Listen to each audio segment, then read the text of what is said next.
Aliás, Altamiro Borges, jornalista, presidente do Centro de Estudos da Mídia Alternativa Barão de Itararé, já conectado aqui com a gente. Olá, Miro, como você está? Tudo bem por aí? Tudo bem, Thalita. E você, tranquilinha? Tranquilinha, tudo certo. E com esse número bacana, né, que o Datafolha traz em relação ao público jovem, né, aos votantes jovens, como que você analisa esse número? Assim, uma diferença gigantesca ali, o Lula muito à frente. E tem muita gente, inclusive, ressaltando, né, que é uma juventude, até 29, 30 anos, que não votou em Lula, né? Então, não acompanhou a presidência, não votou. A 30 até acompanhou ali um trechinho, né? Mas, enfim, tem uma história bem grande ali separando, de fato, governo e eleição de Lula e essa juventude. Como que você analisa esses números? Então, Thalita, esses números, a pesquisa anterior, nessa mesma, também por faixas etárias, né? A Datafolha vai fazendo com públicos diversificados, né? A pesquisa anterior, que foi de junho, deu basicamente a mesma coisa. Lula estava com 54, né, no eleitorado entre 16 e 24 anos, e o Bolsonaro com 24. Né? Deu basicamente a mesma coisa. Bolsonaro e Lula caíram um pouquinho, né? Dentro da margem de erro, que é uma margem de erro maior, 3 para cima, 3 para baixo. Me chamou a atenção, você citou essa diferença, né? Quer dizer, Lula 51, Bolsonaro 20 agora, mas entre as mulheres jovens a diferença é muito maior. As mulheres dão uma surra. E em Bolsonaro é um negócio impressionante a sensibilidade das mulheres para saber o que Bolsonaro causou de desgraça no Brasil. Entre as mulheres, olha só que maluquice, 58-16. É uma surra. Entre os homens é 44-24, entre as mulheres é 58-16. Né? Na média fica, então, 51-20. É uma baita surra. Chama atenção também entre os evangélicos. A pesquisa entre os evangélicos jovens é quase empate técnico. Né? É quase empate técnico. Eu acho que a juventude, basicamente, 2 fatores explicam essa aversão ao Bolsonaro, na minha opinião. O primeiro fator é a situação da economia, a situação do país, é perspectiva. A juventude quer perspectiva. E a juventude está vendo o seguinte: é desemprego. Quando tem emprego, é emprego precário, é Uber, é ficar andando de bicicleta, de moto, né, 12 horas por dia, 13 horas por dia, ganhando uma merreca, sem direito nenhum, sem proteção nenhuma. É renda baixíssima. Pessoal que está estudando, né, e conseguiu ir para a universidade, sabe que não tem espaço nenhum, porque é um governo que desmontou todas as áreas de ponta.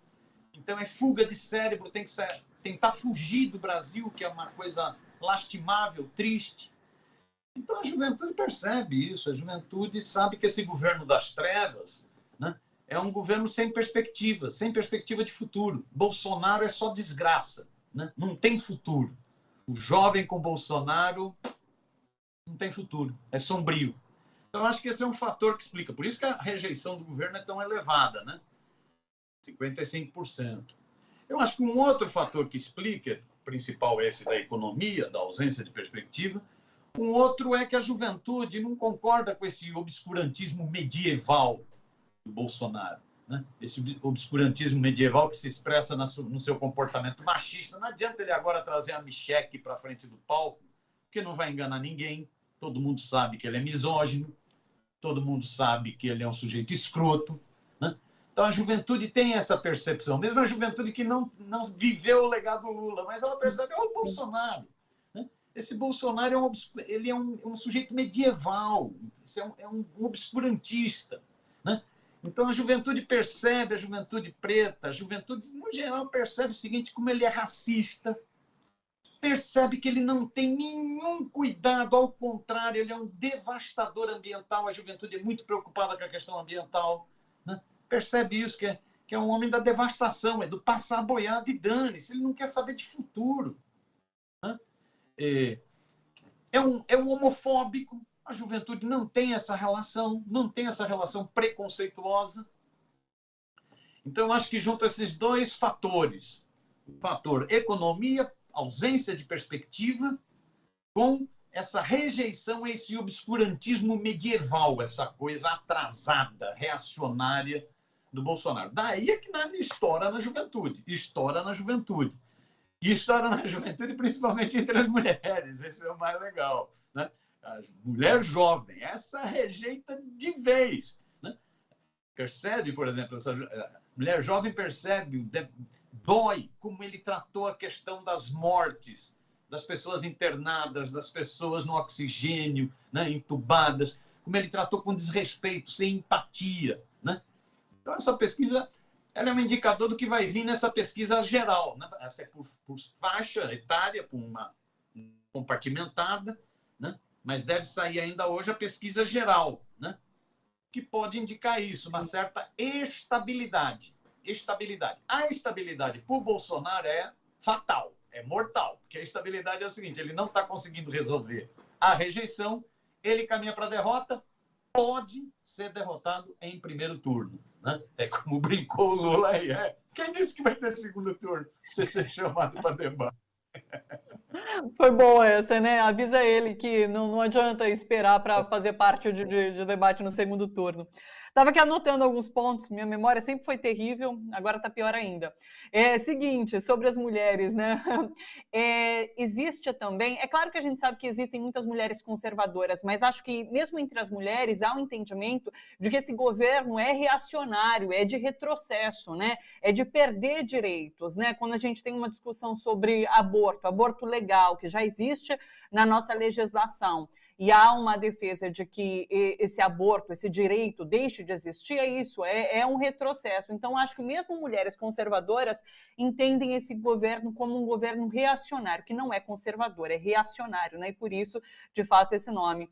A Cissa me lembrava aqui até sobre Marielle Franco, né? Marielle que hoje comemoraria 43 anos de idade, né? Vai ter uma estátua ali no Rio de Janeiro sendo inaugurada em homenagem a ela, e tem uma juventude, né, feminina muito ligada também a Marielle, a esse tipo de pauta que ela encampava.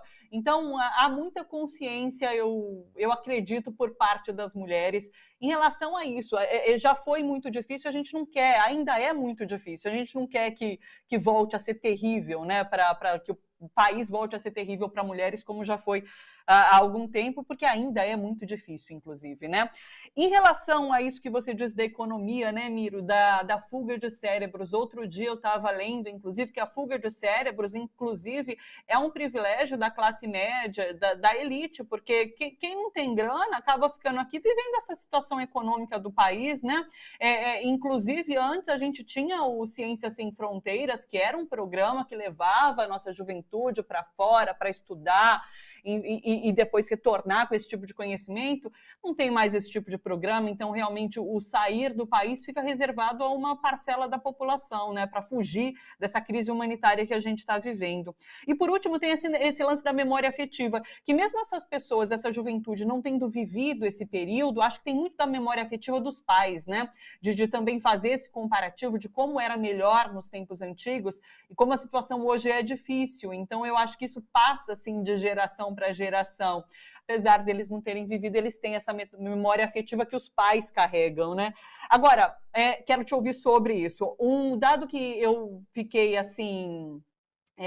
achei interessante, né? É que a direita vota em peso em Lula, né? Porque a diferença ali não foi muito grande. Olha, entre os que se declaram de direita, 42% votam em Bolsonaro, mas 35% votam em Lula, né?